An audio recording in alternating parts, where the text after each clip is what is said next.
Diddy. Unbelievable. The video that we saw this week. You know, there's been allegations, there's been stories. We saw the FBI raid. You know, Cassie sued him for $30 million earlier this year. Oh my God, they settled in less than 24 hours. It was crazy.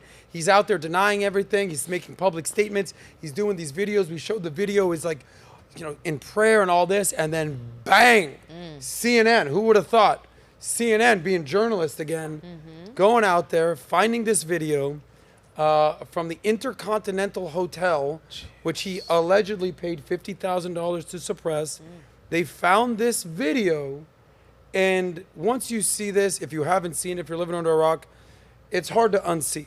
Yeah. You know, so not to make light of this, but literally, Diddy went from making hits to hitting chicks. Ugh. And it's a sad, sad downfall. In fact, TMZ is doing an entire expose called The Downfall of Diddy. I saw it. So you saw it already. It's on Tubi. It's on Tubi. Wow. I gotta watch that. So It's on Tubi. things are looking grim. But before we really even have this conversation, let's play this video. We'll react, and we'll also react to Diddy's quote-unquote apology video. Let's make sure the vote. Okay. So, you know, we did a whole episode on the word allegations. Allegedly, so-and-so did this. Allegedly, Diddy did this. Allegedly, Epstein did this. Allegedly, Tate did this. But at what point does it go from allegedly to actually? You know, they say, show us the proof, show us the receipts. Bro, these are receipts right here. It's pretty disgusting. There's also a video of Diddy's response. I want you guys to see his response, and then we're going to have this conversation. But apparently the video that we just saw, he was, quote-unquote, extremely intoxicated.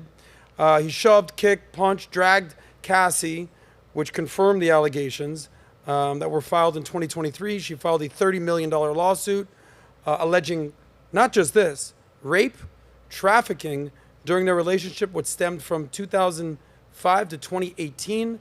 It was filed November 16th, 2023, settled November 17th, 2023. 24 hours, 30 million bucks, boom. And we talked about that this video came from the Intercontinental. Guys, I want you to remember this date because we're going to bring it up earlier. This video is allegedly from March 5th, 2016. So they said it confirmed the predatory behavior. We don't need to discuss this because what are we going to say? It's disgusting. It's horrible. We're all going to agree. There's not going to really be anything to be said. But what I want to do is show Diddy's response, the reaction to the viral video of him beating up Cassie. So here's his response. It's so difficult to reflect on the darkest times in your life. But sometimes you got to do that. I was fucked up. I mean, I hit rock bottom. But I make no excuses. My behavior on that video is inexcusable. I take full responsibility for my actions in that video. I'm disgusted. I was disgusted then when I did it. I'm disgusted now. I went and I sought out professional help. I had to go into therapy, and go into rehab. Had to ask God for his mercy and grace.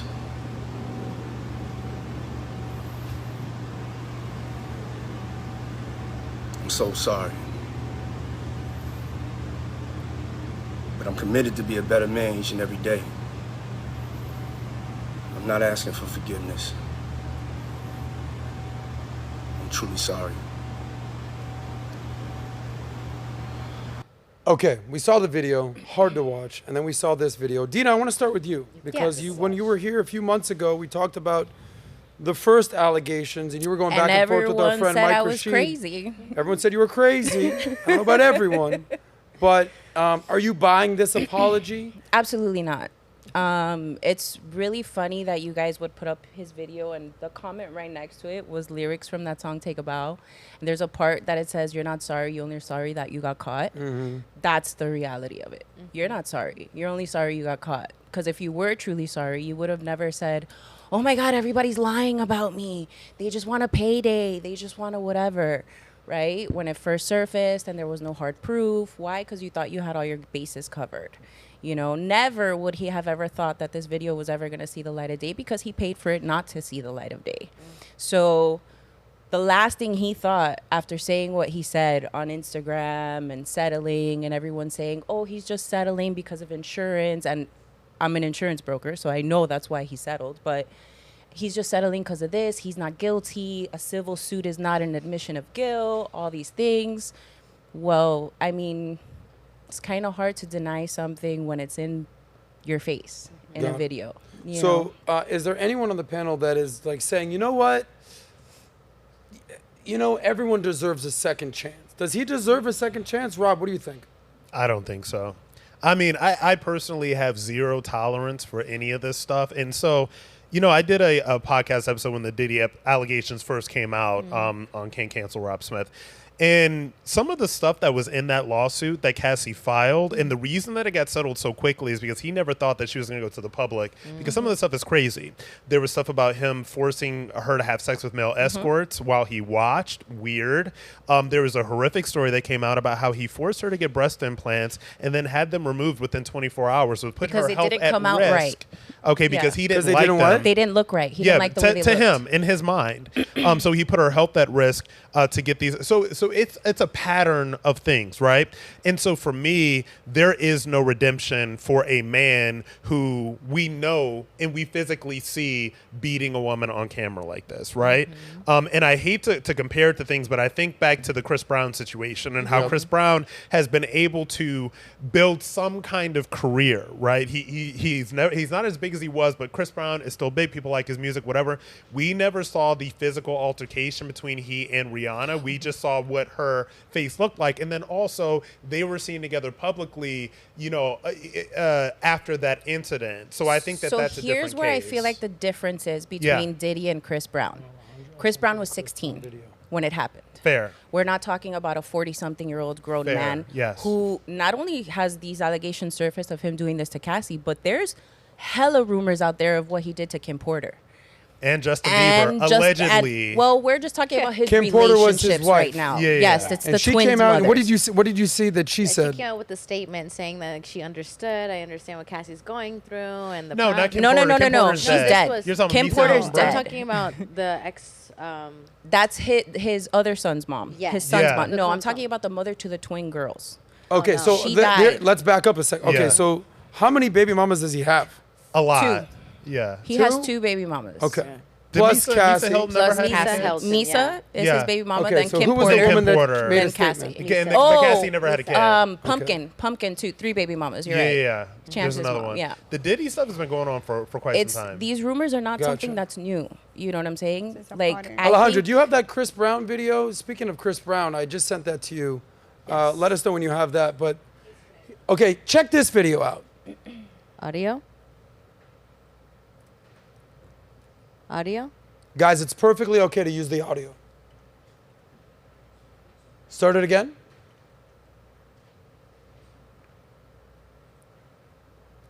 We know sometimes those relationships get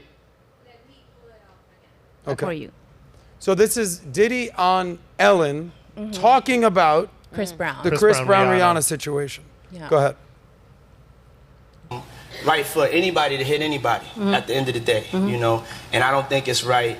You know, I think that we all have to be honest with ourselves as adults and people that have been in relationships, you know. We know sometimes those relationships get ugly, you know, and sometimes it doesn't come out into the forefront the way this one has come out. And it's a lot of stones being thrown and we don't know exactly what's going on. These are 2 young individuals. We need to pray for them and we need to give certain support, but you don't need to start just saying that you know something that you don't know. You wasn't in that car. I wasn't in that car, and it isn't right for him to put his hands on her or her to put his hands on him. And we don't know what the problem is, but we need to pray for them and we need to do things to support them. And that's all I want to say about it. I agree. So then, look, I'm going to take a weird angle on this. Anyone, so remember in the apology video, he said, you know, I'm seeking help. I pray for God's mercy. I pray for God's grace. Now over here he's saying that we need to pray for them. We need to pray for them. Anyone who just constantly goes right to God, I'm just like a little skeptical of. It's like this is on you, buddy. Yeah. Like I'm not saying that this is a pro God or anti God statement, but There's no take on accountability. responsibility for yourself. What are your thoughts on that? Well, I would say that any sort of abuse, physical or mental, is unacceptable. And what he did is definitely something we should never tolerate. I do think he should definitely be accountable for his actions. And that apology just looks extremely fake to me. I don't think there's any truth to it. I mean, if he did the work and he is actually reflecting, good for him, but then you should prove it as well. Like, where is the proof? Right now, the only proof we have is him abusing. And that's it. We don't see any proof of him like actually getting better And or denying. reflecting. Did you see what Cassie's lawyer had to say? We can pull that up. She said the following. Nat, if you want to read this. Yeah. It says a statement from Meredith Fire Talk. It says Combs' most recent statement is more about himself than the many people he has hurt. When Cassie and multiple other women came forward, he denied everything and suggested that his victims were looking for a payday. That he was only compelled to apologize once his repeated denials were proven false shows his pathetic desperation, and no one will be swayed by his disingenuous words. Maria, when you see the lawyer coming out and saying this, what do your instincts tell you? I don't know, like this topic for me is very hard because my first boyfriend, he physically abused from me, and it's just, as a woman, it's hard to overcome that type of topics, to forgive. I'm Christian, and I'll say that God is the only one who can forgive you and judge you, but $30 million will not change what she's going through or she went through. What do you think she's going through right now? Because she's remarried with kids at this point, and she's probably, got her payday 6 months ago. It's, I'm assuming, still in her system, but she's moved on. They broke up in, 2018? So, COVID happened. She has kids. She's remarried. We'll discuss that in a second. Was a millionaire already. Now she's got $30 million in the bank. But as someone who's dealt with this before, what do you think is going on in her mind, especially now that this video resurfaced? It's horrible because I can't imagine having to see yourself again through that situation. Mentally, it is uncomfortable knowing that everybody's talking about you and seeing how someone abused from you. You feel like you're weak. You feel like you're like a clown. Someone is laughing at your face. And there is not money that can fix your insecurities because somehow it's going to be super hard to trust in men. You have to seek for help, and it can be many years after, but you're still going to have insecurities, and the guys that are going to come to your life, they're going to pay that price, unfortunately, because trust, self-esteem, all of those things are just broken. And it's just so hard. You have to really attach to God to overcome that. So, by the way, thank you for sharing the story. And I know that you have some stuff that you want to share. I don't, but feel free. Open book here. She's remarried now. She has kids now. She had to trust her husband at some point. They've got 2 young kids. I don't know how long they've been married, but I'm assuming there was the breakup, transition phase. She meets this new guy, which we'll show you in a second.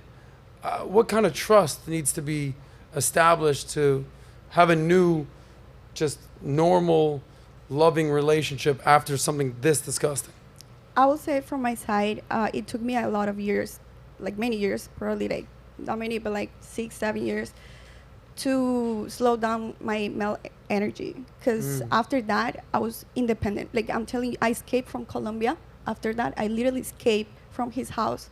I was waiting for my documents since I was 13 years old. That happened when I was 20. And literally 5 days after I got my documents from US, I came 15 days after I escaped from his house. And it took me 7 years to slow down my male energy. I see a guy and I was just rough, just whatever I want, whatever I said. I'm independent. You will never say zero submissive, zero empathetic. It takes a lot. It takes a lot of mental effort. And when you get into a discussion, relationships are not perfect. So when you get into a discussion, you need to have empathy so you can solve it. But like for me, in an instance, I was just not empathetic at all. I was just all the time defensive and tried to be like, don't talk to me like that. You never is what I want. I will never stop doing whatever I want in my life for you, never. So that's the type of actions that you start doing.